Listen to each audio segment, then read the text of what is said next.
Raidījumu piedāvā American Express Gold, Stolar un apdrošināšanas sabiedrība Balva. Atbalsta San Pellegrino un Dansuker.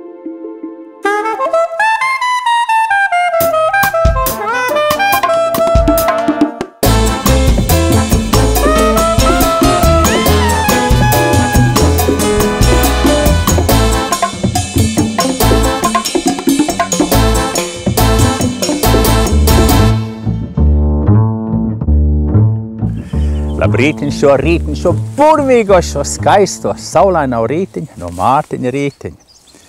Un šis ir, kas gada laiks? Ir sēņu laiks. Nē, baravikas, nē, gailenes, nē, bet lāčpurni. Es iešu medībās pēc lāčpurni.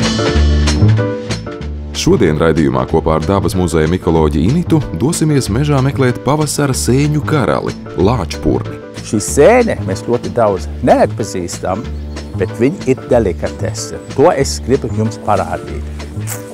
Pievienosimies Mārtiņam virtuvē, lai uzzinātu, kā vēl var pasniegt slaveno foie gras, kā arī nobeigumā noskaidrosim, kāpēc dekantē vīnu.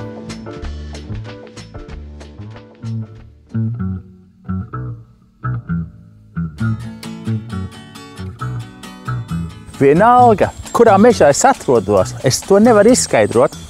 Es katreiz šajā gada laikā saskienos no Dabas muzejas manai draudzenei Initai. Kaut kas mums pasaka, tur viņas var atrast tās burvīgās sēnes.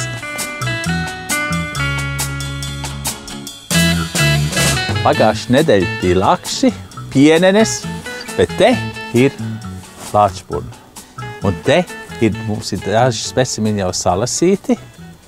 Mums ir salasītas jau tās raksturīgākās pavasara sēnes, gan bisīte, gan divu sugu lāčpurni. Un tad mēs visas te tā ir kopā šobrīd, kur te vēl viena bisīte augot. Šitas ir bisīte, tā nav? Tā ir bisīte, jā. Tas nav lāčpurns. Tā, ar tiem lāčpurniem ir bisītēm, tur ir saistīta kāda ļoti tāda jau ilga tulkošanas kļūda. Parasti tās bisītes mums sauc par, kā viņas sauc parasti? Par murķeļiem. Murķeļiem, jā.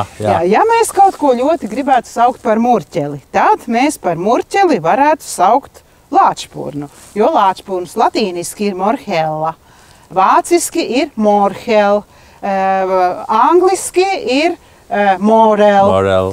Ja mēs skatāmies bisīti, tad latīniskais nosaukums ir gyromitra, tur nekāda muļķības. Tur pilnīgi atšķirīgs. Jā, tad ir vācu nosaukums ir lorhel, tad mēs pa lurķeli viņu varētu saukt, ja gribētu.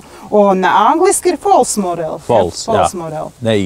Neīstais murķelis, ja tādā gadījumā.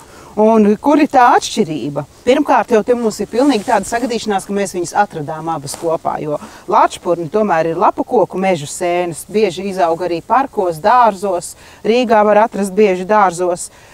Bisītes tomēr ir skujkoku mežu sēnes. Šeit ir gan priedis, gan lapu koku, un tāpēc mums palēmējās viņas atrast kopā vienā mežā. Bisītei cepurīte parasti ir tumšāka un krokaina tā kā smadzenes.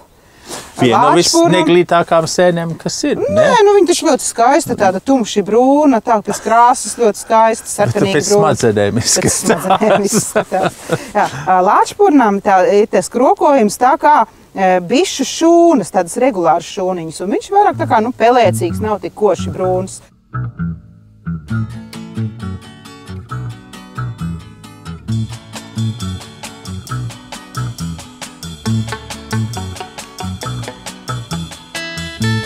Tā, mums ir parastais lāčpurns, tad cepurīte tāda nopaļota. Jā. Un mums ir smailais lāčpurns, ar tādu smailu cepurīti. Un tie lāčpurni, tās arī tās labās ēdamās sēnes.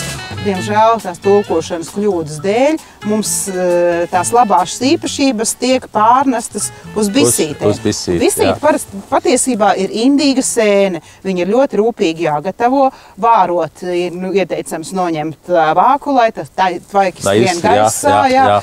Somijā no viņiem gatavo konzervas, un tur vāra velkmes skapī. Un, kā mēs zinām, tā velkmes skapī ķīmiķi strādā ar ļoti indīgām vielām. Zinu gadījumus, ka cilvēki ir saindējušies, pazīstami cilvēki, ir saindējušies vienkārši ieelpojot tvaiku, vārot.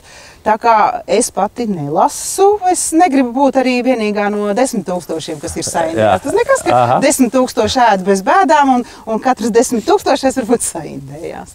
Bet lačpurni tā patiešām ļoti garšīga. Vislabāk viņi izstās uz šķīve un pildīt ar delikates ar zosaknu. Wow! Tas ir, ko es gribu redzēt. Tā zos man ir, sēne man ir, es varu gatavot.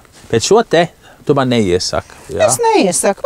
Var jau ļoti daudz tiešām bez bēdām ēd un nekas nenotiek, bet ja nu notiek tomēr. Ja viņš tā vienā ziņā, viņš nav restaurantu ēdiens, jo cilvēkiem ir bailes. Jā.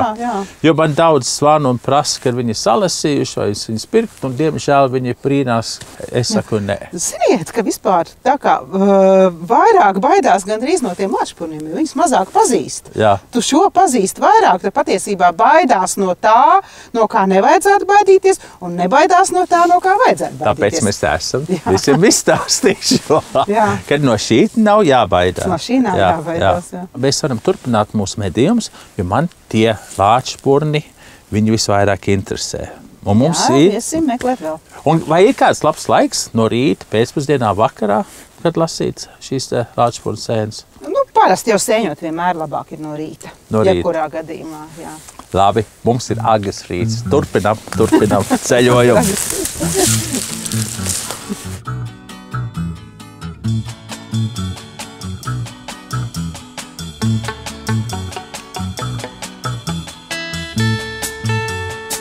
Atpakaļ no meža, no dziļā meža. Un kā es solīju, vienotru laba recepte ar lāčpurniem. Tātad, ko mēs darām, kad mēs esam salēsījuši ļoti daudz lāčpurns? Ne paši arī, bet arī mūs vēda viņus, mēs viņus kaltējam. Un re, kur viņi izstās tāda riebīgi, nesmuki un ļoti spēcīgs aromāts viņiem ir. Ko mēs darām ar viņiem tad, un šito mēs varam tad cauri pārējo gadu viņus izmantot, mēs viņus ieliekam ūdenī un mēs viņus uzplaukstam, un tad viņi atkal izstiepjās palieli. Šie varam lietot daudzās receptēs, es jums tagad divus parādīšu, bet arī tas ūdens ir fantastisks priekš zupām un arī mērcēm. Mēs dabūnām vairākus labumus no šīs vienas pašas sēnes, ko mēs esam nu pat dabūjuši. Un šeit man jau ir izmērcētas tās sēnes, un ko es darīšu, es viņas pildīšu. Un apsties, cik skaisti, iekšā viņas ir tukšas. Viņi ir tā kā matsiņi ir, tā kā maza maisiņi ir. Un viņas ir ekscelenti pildīšanai. Pildīt var, ko sirds vēlās. Jūs varat pildīt to, ko jūs pīrāgos liekat iekšā. Tas ir no skābiem kāpostiem, kas es neiesaku uz peķi, bet viņi ir delikates, viņš ļoti redz sastopams, un tāpēc es gribu kaut ko likt ļoti gardu, elegantu, karalisku, un tas ir šis mazais vēriņš šeit. Tagad daži atpazīs viņu, ļoti daudz šo neatpazīs. Šī ir samērā kontroversāla. Šitā ir zosakna, uzpūsta zosakna. Mēs varam runāt, vai tas ir labi vai slikti, bet to darīsim citā reizē, ne šodien. Argumenti ir visādīgi. Ja jums nav ne pīles, ne zosaknu, varat lietot vistas saknu. Bet tikai lauku vistas saknu, es neieteiktu nekāda fabrikas vistas akna. Tā, nolīkšu tās te pie malas un ķersimies klāt receptei. Šāds zosakna, viņi ir pāraugusi. Viņi ir lielāka nekā dabā viņas auga. Kaut cik viņa sena tradicija, ko romiešu laikos viņi ievēroja, ka tās pīles, tās zosis, kad viņi lido prom, viņi sabarojās, viņi pārēdās ar ļoti daudz graudiem.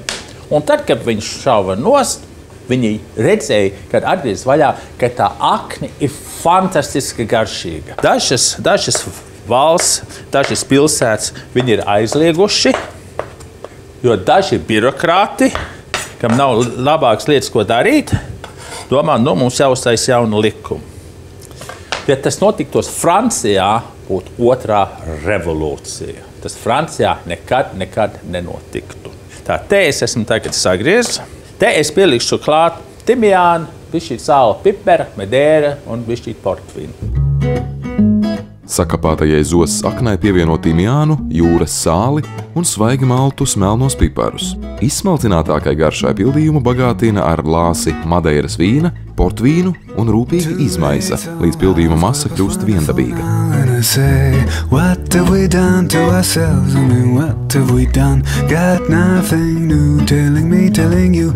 Un voilà, apskaties, mums te ir krējumīga zosas akna. Tagad. Kā šo te dabūn te iekšā? Aha! Vienkārši ar konditoras maisiņu. Sweet but nutritious, something good. But I guess we blew it, man, I guess we knew it, man, I guess we did.